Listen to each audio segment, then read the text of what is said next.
Pemerintah Belanda menyerahkan secara resmi benda-benda bersejarah kepada pemerintah Indonesia di Leiden, Belanda pada Senin 10 Juli 2023. Penyerahan secara simbolis digelar di Museum Volkenkunde Leiden, Belanda.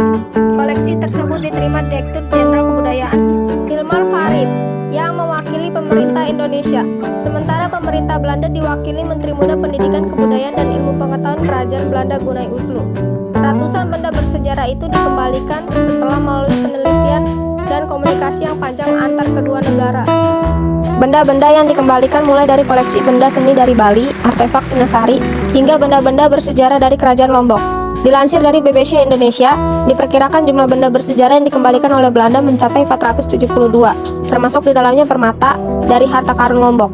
Harta karun berupa batu permata, batu mulia, emas, dan perak.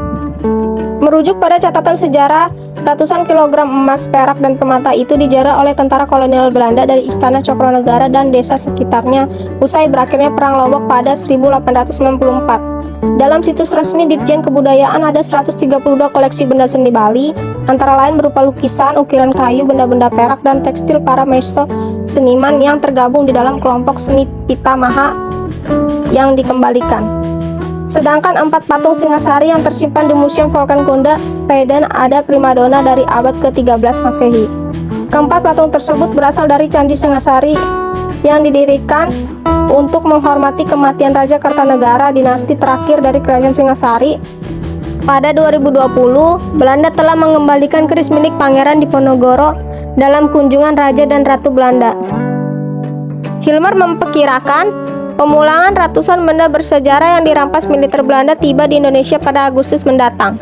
Saat ini, pihaknya bersama pemerintah Belanda sedang menuntaskan kesepakatan teknis pengembalian hingga pengiriman, sehingga diharapkan proses penyerahan artefak rampasan lainnya bisa lebih cepat dilakukan.